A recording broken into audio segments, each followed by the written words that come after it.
mo rí pé ẹ ti máa gbórúkọ Ìyábọ̀ Òjó pẹ̀lú gist kan báyìí lórí TikTok tí ò yé yín torí tí yín mo ṣe lọ jókòó sórí live stream Mama Zita látàárọ̀. Mo ti bá yín kó wá màmá bá yín sọ ọmọ kò nídìí ẹ ti ní mi tèmi náà bá gbọ́ gist mo máa sọ fún yín because kò sẹ́ni tí mo fẹ́ bá rojọ́ ẹ̀yin náà nìkan ni mo mọ̀ èmi dẹ̀ ní favourite gist partner yín mo ti bá yín gbé story yẹn wá. So the story goes thus. Ó ní woman kan bí àǹtí ni bí a woman orúkọ ẹ̀ ń jẹ́ Motun. So woman yẹn. ẹ̀yin èèyàn wa arábìnrin tí ẹ̀ ń wò yìí òun ló sọ bí story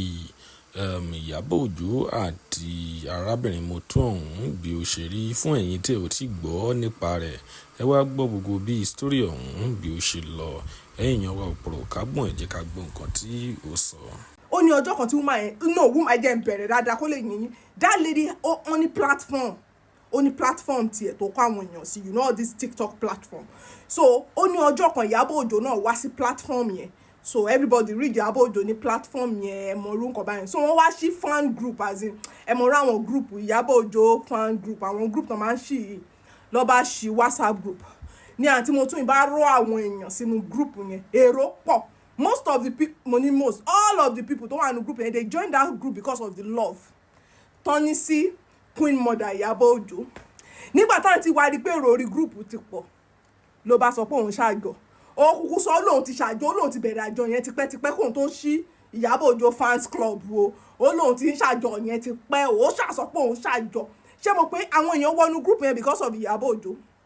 definitely they want to join the àjọ too because of Ìyábọ̀ Òjó. Wọ́n ló bá ṣe àjọ pé àjọ group yẹn wọ́n ló pa àwọn kan ní 6 àwọn kan ní 8 mi ò rí bẹ́ẹ̀ yẹn cash dáadáa kí n fún yín ní right information. Àwọn kan san 60,000 àwọn kan san 31,500 ó ṣàpín wọn yẹlẹyẹlẹ báyẹn. Ó wá kó time tó máa gbàjọ wọn bá rájọ gbà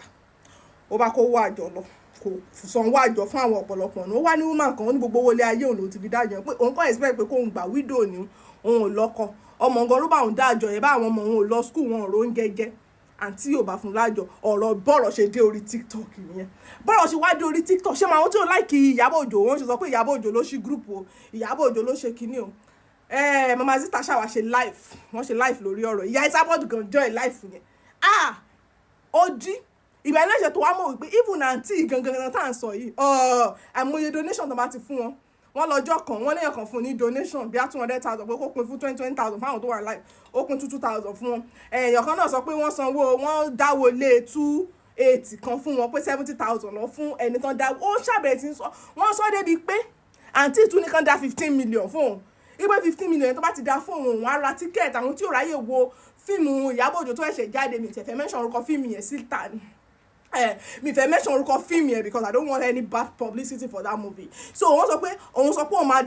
òun máa lọ ra ticket fún àwọn tí ò rí fíìmù yẹn wò òun máa fún wọn ticket ó ṣáà ní kí gbogbo wọn dá 15 million. Àwọn èèyàn ṣàwá ó ṣàforúkọ Ìyábọ̀ Òjó ó ṣàfihàn gba owó lóríṣiríṣi wọ́n ló ti ẹ̀ sọ lórí láìfẹ́ gan lọ́jọ́ kan pé ọ̀rọ̀ tóun bá sọ lẹ́nu bá Ìyábọ̀ Òjó ló sọ ẹnu Ìyábọ̀ Òjó ló ti jáde wọn ló sọ yẹn ní Sunday. Èmi wá ronú ọkàn mi wípé tí ó bá ẹ má bínú o mi ẹ wò mí kí láì kí máa búyàn tí bá ti ń sọ gist o bọ́ tí ó bá yẹ pé àwọn èèyàn rìn dìn tí ó bá yẹ pé ẹyin ẹ̀dà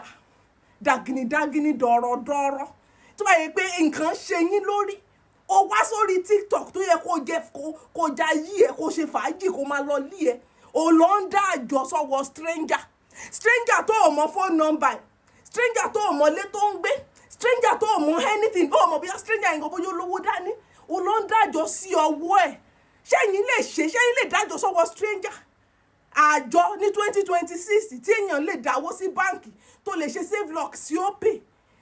kí ló pọ̀ gbogbo àwọn platform àwọn app yìí tó ń dáwó sí you can even open a separate account kó ẹ tún dájọ́ torí pé ẹnìyẹn sọ pé òun mọ Ìyábọ̀ Òjó báyìí gbogbo yín kó ẹ̀bùn olùṣe mú mi lórí ọ̀rọ̀ lọ́rọ̀ bẹ́ẹ̀ tó ẹnìyẹn sọ pé òun mọ Ìyábọ̀ Òjó báyìí gbogbo yín ẹ kówó yín ẹ kó lọ sí ọ̀dọ̀ nǹkan tó ṣẹlẹ̀ nìyẹn tẹ́wọ́n àti gbọ́ tó ti pariwo Motun o kíní kan ìgbà o lédi yẹn ni àsẹ̀yìnwá àsẹ̀yìnbọ̀ Ìyábọ̀ Òjó tún fi sí fíìmù tó ẹ̀ṣẹ̀ ṣe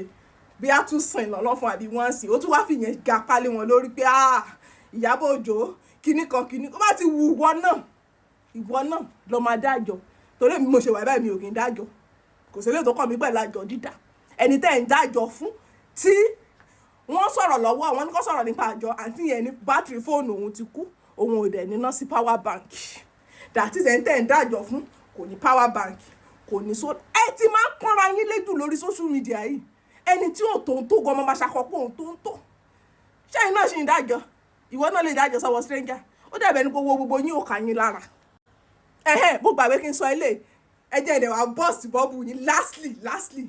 kò sí kéèsì ní orí àjọ ní kóòtù ní police station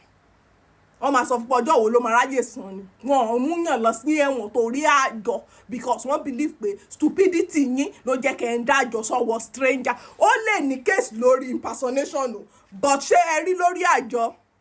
say bye bye to your money.